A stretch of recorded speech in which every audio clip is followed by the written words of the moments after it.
बात करेंगे RG Kar medical college case से जुड़े अपडेट्स के बारे में। हाल में इस मामले में संदीप घोष का मेडिकल रजिस्ट्रेशन रद्द कर दिया गया। इसके अलावा कोलकाता पुलिस ने अभिजीत मंडल को निलंबित कर दिया है। कुछ घंटे पहले ही तृणमूल कांग्रेस के राज्यसभा सांसद जवाहर सरकार ने पार्टी के कोलकाता के इस केस को संभालने के तरीके की आलोचना करते हुए पद से इस्तीफा दे दिया। राज्यसभा के अध्यक्ष जगदीप धनखड़ ने उनका इस्तीफा स्वीकार कर लिया है। जवाहर सरकार के इस फैसले से टीएमसी के पास अब राज्यसभा में 12 सदस्य रह गए हैं। अब संदीप घोष के निलंबन और उन पर की गई कार्रवाई के बारे में बात करते हैं। सूत्रों के अनुसार किसी भी सरकारी अधिकारी या कर्मचारी के खिलाफ जब किसी जांच एजेंसी द्वारा आपराधिक जांच शुरू होती है और वो 48 घंटे या उससे अधिक समय तक हिरासत में रहता है तो उसे निलंबित करना अनिवार्य हो जाता है।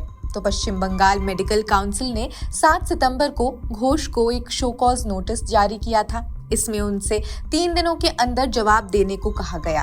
अब कोई जवाब नहीं मिला तो काउंसिल ने उनका मेडिकल रजिस्ट्रेशन रद्द कर दिया है। खैर, मंगलवार को कोलकाता की एक विशेष अदालत ने घोष और पूर्व एसएचओ अभिजीत मंडल की सीबीआई हिरासत को 3 और दिनों के लिए बढ़ा दिया।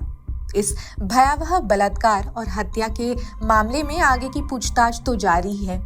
सीबीआई ने कहा कि घोष और मंडल जांच के दौरान इवेसिव और असहयोगी रहे। जांच के दौरान कुछ संदिग्ध मोबाइल नंबर्स भी सामने आए हैं। जांच अधिकारियों ने उन नंबर्स के कॉल रिकॉर्ड्स यानी सीडीआर मांगे ताकि मंडल से पूछताछ की जा सके। तो इस बात की क्या गारंटी है कि अगर किसी फीमेल डॉक्टर को कल को कोई धमकी दे कि तुम रात में काम कर रही हो तो देख लेना, तो इस धमकी के लिए वो किसके पास जाएगी?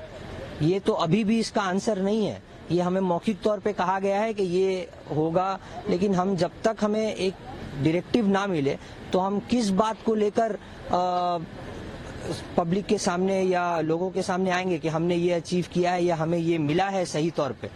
तो हमारी डिमांड यही थी और जब तक हमें डायरेक्टिव प्रॉपरली नहीं मिलता कि ये चीज़ें हुई हैं, एक ब्लूप्रिंट नहीं आ रहा है, तब तक हम अपना ये आंदोलन कंटिन्यू करेंगे और ये जो यहाँ पर हमने सिट इन प्रोटेस्ट किया हुआ है स्वास्थ्य भवन पे वो भी कंटिन्यू करेंगे। हमारा जो मूवमेंट है ये मूवमेंट तब तक चलेगा जब तक अभया को जस्टिस नहीं मिलता।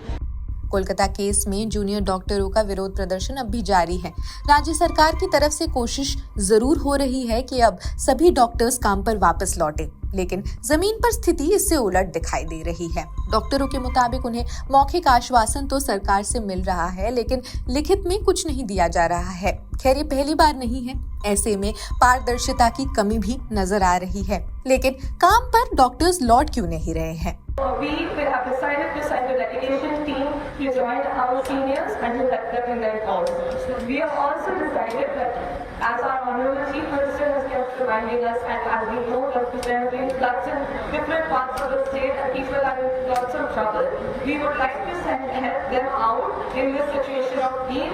We are going to send our teams with all the necessary, all the things that we have received in this sit-in protest, all the food or items or clothing or umbrellas or whatever we have received in this technical sit-in protest which are there in excess. We will take those to the affected areas and we will donate them to the people in need. And along with that, we will also be conducting Abhya clinics in those areas so that people can get the necessary help that they deserve and so that we can contribute as much as we can, as much as possible in this cause. Thank you. अभी के लिए doctors का ये भी कहना है कि उनकी कुछ दूसरी मांगों को नहीं माना गया। इसमें कुछ अन्य अधिकारियों का सस्पेंशन शामिल है। इसके अलावा राज्य के हेल्थ सिक्योरिटी का इस्तीफा भी मांगा गया है। सुरक्षा बढ़ाने को लेकर भी कई सुझाव दिए गए हैं। वैसे डॉक्टर्स की तरफ से स्पष्ट कर दिया गया है कि जब तक सारी मांगों को मान नहीं लिया जाता, काम पर वो वापस नहीं लौटेंगे। पिछली बार ममता बनर्जी ने जरूर कहा कि डॉक्टर्स की 99% मांगे मान ली गई हैं। वे क्योंकि नौजवान हैं, ऐसे में उनकी बातों को सुना गया। लेकिन ममता का ये बयान भी विरोध कर रहे डॉक्टर्स को ज्यादा रास नहीं आया और दो टूक कहा गया कि सरकार उनके नौजवान होने की वजह से नहीं झुकी है, बल्कि इसलिए झुकी है क्योंकि उनका प्रदर्शन लगातार जारी रहा। अब के लिए डॉक्टर्स के राज्य के चीफ सिक्योरिटी के साथ एक और मीटिंग होनी जा रही है। इसमें कई दूसरे पॉइंट्स पर भी चर्चा की जाएगी। तो ये आरजीकर मेडिकल कॉलेज से जुड़े इस केस के बारे में आपको जानकारी थी। अब आप इस पर क्या सोचते हैं? आपके विचार हमें कमेंट सेक्शन में जरूर बताएं। बाकी देश दुनिया की खबरों के लिए भी जुड़े रहिए जनसत्ता के साथ। शुक्रिया।